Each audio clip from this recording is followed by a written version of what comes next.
지내시냐고 고생이 많으시죠. 우리 하나님 앞에 새벽 기도에 나왔는데 찬양 387장 멀리 멀리 갔더니 처량하고 고나며 하나님께 찬양 드리겠습니다. 387장입니다. 멀리 멀리 갔더니 처량하고 고나며 슬프고도 외로워 정처없이 다니니 예수 예수 내 주여 지금 내게 오셔서 떠나가지 마시고 길이 함께 하소서. 예수 예수 내 주여 마음 아파올 때에 눈물 씻어 주시고 나를 위로하소서. 예수 예수 내 주여 지금 내게 오셔서 떠나가지 마시고 길이 함께 하소서. 다니다 가실 때에 쓸쓸한 곳 만나도 홀로 있게 마시고 주여 보호하소서. 예수 예수 내 주여 지금 내게 오셔서 떠나가지 마시고 길이 함께 하소서.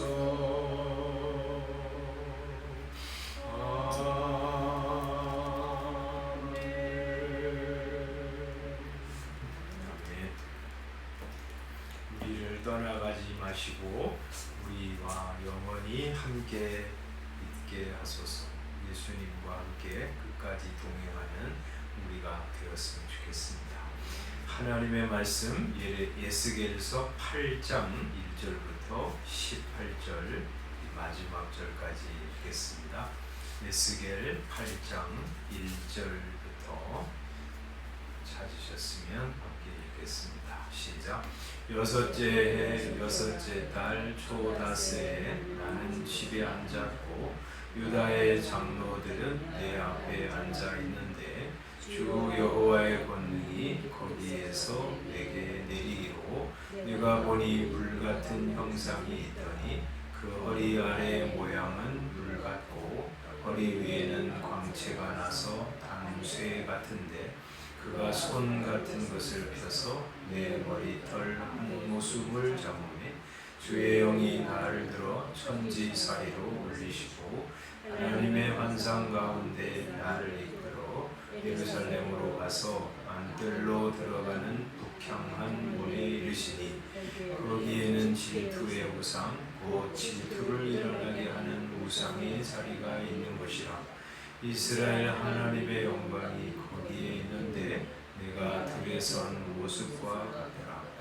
그가 내게 이르시되 인자야 이제 너는 눈을 들어 북쪽을 바라보라 하시기로 내가 눈을 들어 북쪽을 바라보니 제단문 거기 북쪽에 그 질투의 우상이 있더라.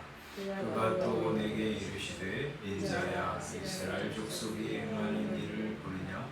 그들이 여기에서 크게 가증한 일을 행하여 나로 내 성소를 멀리 떠나게 하느니라. 너는 다시 다른 큰 가증한 일을 보리라 하시더라.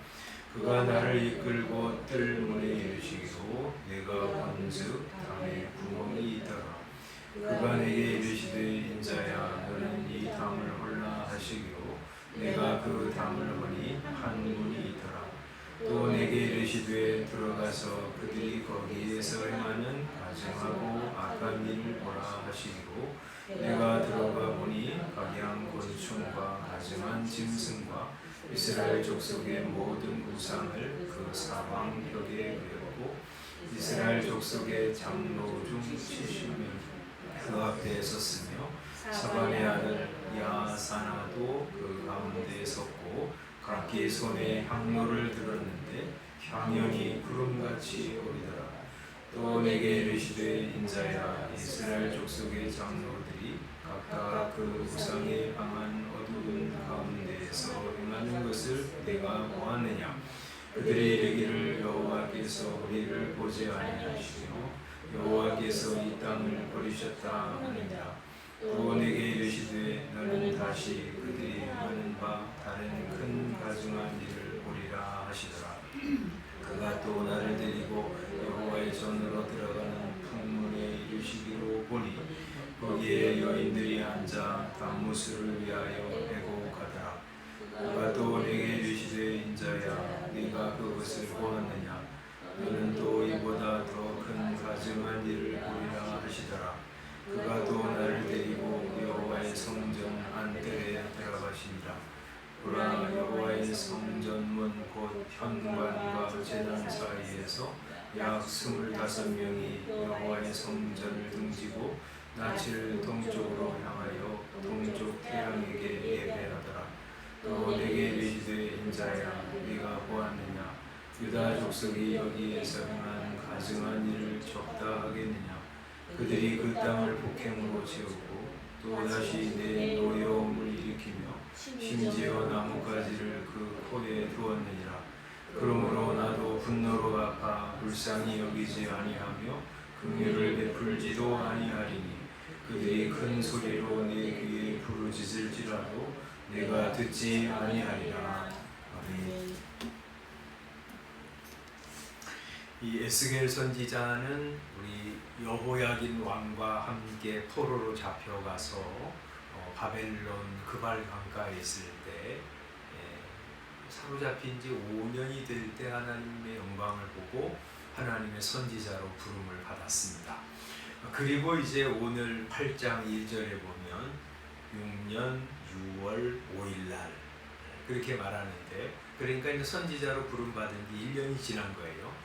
이 여호야긴 왕이 사로잡힌 지 6년이란 말은 다른 말로 하자면 이 바벨론이 여호야긴 왕을 폐위하고 시드기야를 그 왕으로 세웠잖아요. 그러니까 시드기야 6년이란 말이고요. 이제 이 시드기야 9년에 바벨론이 예루살렘을 포위했고요. 시드기야 11년에 예루살렘을 함락시키고 유다를 멸망시켰기 때문에 지금 이제 이 6년 6월이라고 하는 말은 이제 예루살렘이 하기 3년 전, 이제 포위되기 3년 전이고요. 그리고 예루살렘 멸망하기 5년 전이라는 말이에요. 그죠? 그러니까 이제 이 아주 정말 급박한 이 시기에 예루살렘과 유다에서는 예레미야 선지자가 하나님의 말씀을 선포하면서 회개하지 않으면 우리 다 망한다. 바벨론에게 항복하고 하나님께 회개해야 된다 하고 하나님 말씀을 전한 때였고요. 이 포로로 잡혀간 이 유다 포로들 가운데서는 에스겔 선지자가 거기 예루살렘으로 돌아갈 생각하지 마라. 70년이 되기 전에는 그런 일은 일어나지 않는다. 지금 우리가 해야 될 일은 예루살렘으로 돌아가는 것이 아니라 예루살렘 이제 조만간에 망할 텐데 우리가 회개하고 하나님의 은혜를 구하는 것이어야 한다 하고 이제 하나님 말씀을 전하는 거예요. 그런 말씀을 이제 전하다 보니까 유다의 장로들이 그의 집을 찾아온 거예요. 그의 집을 찾아와서 이 예루살렘의 멸망에 대해서 유다 민족의 장래에 대해서 말을 하고 있었겠죠. 그럴 때 이제 하나님께서 이 에스겔을 마치 손으로 그의 이 영을 들어서 예루살렘으로 데려가는 것처럼 이 예루살렘 성전으로 데려가셔서 성전에서 일어나는 일들을 보여주시는 거예요. 환상 가운데. 거기 이제 그래서 다시 그걸 보고 돌아와서 에스겔이 너무 놀랐을 거 아니에요. 유다 장로들이 이 사람이 갑자기 막 몸은 있는데 뭐 영은 떠나가 버린 것 같고, 그러다가 이제 나중에 깨어서 유다 장로들에게 자기가 예루살렘에서 본 광경을 쫙 이렇게 설명을 해줬겠고요. 그리고 예루살렘이 왜 망할 수밖에 없는지를 설명해 주었을 것입니다. 그래서 이제 이 하나님의 권능이 그를 들어서 성전으로 에스겔을 데려가서 성전 안에서 일어나는 아주 참 말할 수 없는 그런 광경을 보게 되는데, 네 가지 장면을 보았어요. 거기 들어갔더니 이 북향한 문에 이르렀는데 3절에 보면 질투의 우상, 그 질투를 일어나게 하는 우상의 자리가 있는 곳에 그가 들어간 거예요. 하나님께서 그에게 말씀합니다. 너는 눈을 들어서 5절에 보면 북쪽을 바라보라 해서 북쪽을 바라보았더니 거기 제단 문 어귀 북쪽에 그 질투의 우상이 있더라 하고 말하고 있습니다. 질투의 우상을 본 거예요. 3절에도 질투의 우상, 질투를 일어나게 하는 우상의 자리가 있는 곳, 5절에도 그 질투의 우상이 있더라 이렇게 말씀하는데, 이게 뭘까? 이제 하나님 대신 섬기는 모든 우상들은 하나님으로 하여금 질투를 일어나게 하는 우상들이죠. 그죠? 왜냐하면 우리 하나님과 이스라엘을 마치 신랑과 신부가 결혼한 것처럼 하나님은 이스라엘의 하나님이시고 이스라엘은 하나님만 섬기면서 사는 아주 배타적인 사랑의 관계 속으로 들어간 백성이 되었는데, 이스라엘 백성들이 하나님 대신 다른 우상을 섬기는 것, 마치 그런 거잖아요.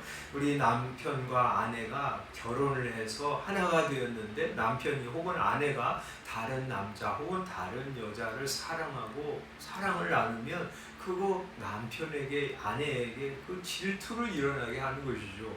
하나님 대신 다른 우상을 섬기는 그 이스라엘 백성들이 하나님으로 하여금 질투를 불러일으켰어요. 그런데 이제 이 학자들이 이걸 보면서 그러면 특별히 질투를 일어나게 하는 우상이라고 세 번씩이나 말씀하는 것을 보면 다른 모든 우상도 그랬겠지만 이거는 이 이스라엘 백성들이 종종 빠졌던 아세라 우상, 그것을 섬기는 것, 그 우상이 있는 그것을 말씀하는 것이 아닌가 그렇게 생각합니다. 이제 여러분도 가끔 들으셨겠지만 바알 신이 있고요, 그리고 아세라 신이 있습니다. 어떨 때는 그게 엄마 아들로 나타나기도 하고 어떨 때는 부부로 나타나기도 하는데, 바알의 아내 아세라. 근데 나중에는 이스라엘 백성들이 어떤 생각까지 했냐면 이 아세라 여신이 여호와 하나님의 신부라고 하는 생각까지 가게 됐어요. 그거 참 말할 수 없는 이 신성모독이죠. 하나님에게 무슨 아내가 있어요. 그런 이 생각까지 가지게 된 거예요. 그러니까 하나님은 그것을 얼마나 싫어하시겠어요. 그래서 여기 이제 성전에 야세라 여신이 있는 것을 보고 하나님께서 그것을 너무나 좀 가정스럽게 여기고 이스라엘 백성을 질투하면서 그것을 싫어하시는가 하는 것을 말씀하는 것이죠. 두 번째는 말이죠, 하나님께서 더 큰 가증한 일을 보리라고 6절에 말씀하시는데, 그를 에스겔을 이끌고 뜰 문에 이르렀는데 담에 구멍이 있었어요. 네가 헐어라. 그래서 이제 그 담을 헐었더니 이제 환상 중에 일어나는 일이죠. 그 안에 뭐가 있었냐면 이 각양 곤충과 가증한 짐승들을 벽에다 그려놓고 거기서 장로 70명이 그 앞에 서서 제사를 드리고 분향을 하고 있었어요. 분향은 이제 이런 기구에다가 놓고 향불을 피우는 거죠. 하나씩 이제 향로를 잡고 70명 장로들이 분향을 하니까 이 연기가 뭐 그 방에 가득한 거죠. 그것을 보고 있었어. 그런데 이제 그 벽에 그려진 이스라엘 백성들이 섬기는 우상이 각양 곤충과 가증한 짐승들의 형상이었어요. 곤충, 무슨 뱀, 쥐, 이런 곤충들, 또 독수리, 소, 돼지, 개, 이런 형상들이 벽에 가득 그려져 있었어요. 학자들이 이제 추정하기를 이제 다른 나라들 다 그런 이제 짐승들의 우상들을 섬기고 있었지만 특별히 애국에서는요 이런 신들을 굉장히 많이 구체적으로 그리고 거기 복을 빌고 제사하고 그랬어요. 여러분도 이제 그런 그림 보셨을 거예요. 독수리 모양을 한 신, 그리고 뱀이 이제 바로의 머리에 다 이렇게 새겨진 그런 모습, 여러분들도 보셨을 거예요. 그런 이제 애굽의 신들을 벽에다 다 그려놓고 장로 70명이, 아마 장로 70명이라는 사람들은 친애굽을 추종하는 사람들. 그래서 애굽이 이제 군대를 보내서 우리를 도와주었으면 좋겠다 하고 생각하고 추종하는 사람들이지 않았나 이렇게 생각합니다. 여하간 그들이 장로 70명이 그 앞에 서서 향연을 하고 제사하고 기도하고 있었다는 거예요. 장로 70명이라고 하는 것은 이 이스라엘 역사상에 종종 70명 장로들이 나옵니다. 출애굽기 24장에 보면 하나님께서 시내산에서 그들을 아론과 모세와 나답과 아비후를 부르면서 장로 70명과 함께 올라와서 하나님을 만나라고 그러시잖아요. 그런데 이스라엘 장로 70명은 그러니까 이스라엘을 대표하는 사람들이에요. 근데 그 이스라엘 장로들을 대표하는 이 사람들이 이 우상에게 숭배를 하고 있는 것이죠. 그런데 이제 또 다른 가증한 일을 볼 것이라고 말씀하면서 14절에 하나님께서 그를 데리고 북문으로 가보니까 거기 여인들이 앉아서 14절에 담무스를 위해서 애곡을 하고 있었어요.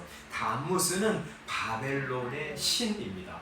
그런데 이 담무스가 옛날에 이제 대적에게 죽임을 당해서 지하 세계로 내려갔는데 이스타르라고 하는, 지금 이제 바벨론에서는 이스타르라고 하고 이제 가나안 땅에서는 아세라라고 하는 그 신, 이제 담무스의 어머니인데 막 울면 그 지하에 있는 담무스가 올라온다는 거예요. 그런 전설이 있기 때문에 이제 바벨론 사람들이 그렇게 울었는데, 이제 이스라엘 여인들이 그 담무스가 올라와서 그 어머니 이시타로하고 성관계를 하면 대지가 촉촉해지고 풍년이 일어날 것이라고 기대하고 그렇게 기도하는 거예요. 어처구니 없는 일이죠. 이 사람들은 친바벨론 사람들이겠죠. 또 하나님께서 마지막으로 가증한 일을 보여주시는데 16절에 보면 성전 현관과 제단 사이에서 25명 되는 사람들이 여호와의 성전을 등지고 지성소를 등지는 거죠. 그리고 낯을 동쪽으로 향해서 동쪽 태양에게 예배하는 것을 보았어요. 하나님을 예배하지 않고 하나님이 지으신 태양을 예배하는 것을 보았어요. 그러면서 이렇게 가증한 일을 행하는데 내가 성전에 있을 수 있겠느냐 하고 에스겔에게 말씀하시는 것이죠. 성전은 어떤 곳이에요?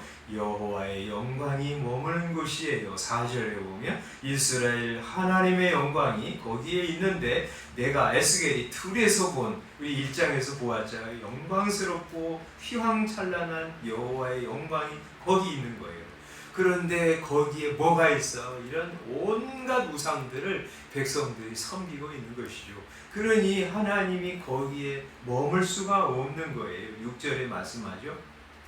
그들이 여기에서 크게 가증한 일을 행하여 나로 내 성소를 멀리 떠나게 하느니라 하고 말씀하세요. 그래서 하나님이 성전을 떠나는 것, 성전을 떠나시는 것은 이스라엘을 떠나시는 건데 하나님이 그럴 수밖에 없는 거예요. 왜냐하면 이 다른 어떤 것도 그렇지만 성전에서 이와 같이 하나님을 묵살하고 무시하고 온갖 악을 행하고 있었기 때문에 하나님은요 악과 우상과 함께 존재할 수 없는 거예요. 그죠? 그래서 하박국서 1장에 보면 여호와는 눈이 정결하시기 때문에 아무 악을 참아보지 못하신다고 그러시고 시편 5편 4절에 보면 주는 죄악을 기뻐하는 신이 아니시니 악이 주와 함께 유하지 못한다. 함께 거하지 못한다고 말씀하세요. 그래서 하나님이 성전을 떠나가신 것이죠. 이 하나님이 죄악과 함께 거하시지를 못하세요. 그래서 악을 죽이시든지 하나님이 떠나시든지 하시는 것이죠. 그래서 이 신약시대에 하나님이 이 일을 위해서 뭐 하셨냐면 자기 아들을 보내주셔서 우리가 가지고 있는 온갖 더러운 죄악을 다 가져가셔서 십자가에서 도말하신 것이에요. 그래서 우리를 죄 없는 의인으로 만드신 것이고요. 이 예수 믿은 후에도 우리 가운데 이 죄악들이 아직도 남아있잖아요. 이 실제적으로는. 그래서 성령님을 주셔서 우리 속에 들어오셔서 성령님이 뭐 하시냐면 죄를 미워하고 싫어하고 버리고 그리고 하나님의 사람으로 점점 성화시켜 나가시는 것이죠. 어제 우리 박영선 목사님이 새롭게 하소서 나와서 하는 얘기 들으니까 하나님은 성도를 성도답게 만드시기 위한 일, 그 일을 결코 포기하지도 않으시고 타협하지도 않으신다. 하나님이 우리를 구원하실 때 뭘 위해서 구원하셨어? 천국만 데려가는 것이 아니라 하나님의 아들의 형상을 본받는 사람으로 만드시기 위해서 우리를 창세전에 미리 택정하시고 때가 되면 부르신 거예요. 그래서 우리를 죄 다 도말해 주시고 성령님을 우리 속에 두셔서 죄를 싫어하고 돌아서고 거룩한 사람으로 만들어 가시는 것이죠.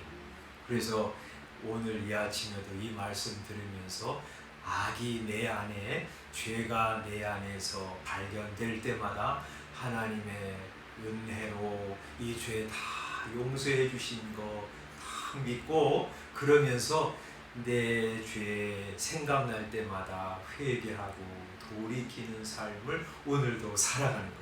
하나님 죄로부터 돌아서게 해주시고 오늘도 거룩한 것, 선한 것, 하나님의 기쁘신 뜻을 이루어가면서 살아가는 성도 되게 해주십시오 하고 기도하면서 살아가는 것입니다.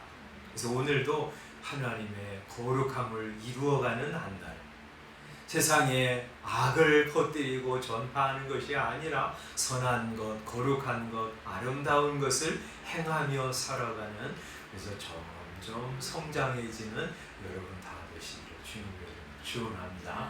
기도하겠습니다. 아버지 하나님, 하나님은 악과 함께 죄와 함께 거하실 수 없는 분입니다. 그래서 우리를 위하여 하나님의 아들 보내주셔서 우리의 더러운 죄 십자가에서 다 도말해 주시고 성령님 보내주셔서 죄로부터 돌아서서 거룩하고 아름답고 사랑스러운 삶을 살아가게 해주시니 감사합니다. 성령님 모시고 사는 저희들 오늘도 성령님이 인도하시고 우리 속에서 소원하시고 행하게 하시는 그 성령님의 소요 기꺼이 따라가는 하루가 되게 하여 주시옵소서. 그래서 세상에 더러운 것, 또 죄악된 것들을 전파하고 흘려보내는 사람이 아니라 아름답고 사랑스러운 것, 하나님의 사랑, 선한 거, 복받은 거 이거 흘려보내며 살아가는 하루가 되도록 주여 저희들을 붙잡아 주시고 축복하여 주옵소서. 예수님의 이름으로 기도드리옵나이다. 아멘. 주님께서 가르쳐 주신 기도하겠습니다. 하늘에 계신 우리 아버지여, 이름이 거룩히 여김을 받으시오. 나라의 마옵시며 뜻이 하늘에서 이룬 것 같이 땅에서도 이루어지리라. 오늘날 우리에게 일용할 양식을 주옵시고 우리가 우리에게 죄 지은 자를 사하여 준 것 같이 우리 죄를 사하여 주옵시고 우리를 시험에 들게 하지 마옵시고 다만 악에서 구하옵소서. 나라와 권세와 영광이 아버지께 영원히 있사옵나이다. 아멘. 기도하시고 돌아가시기 바랍니다.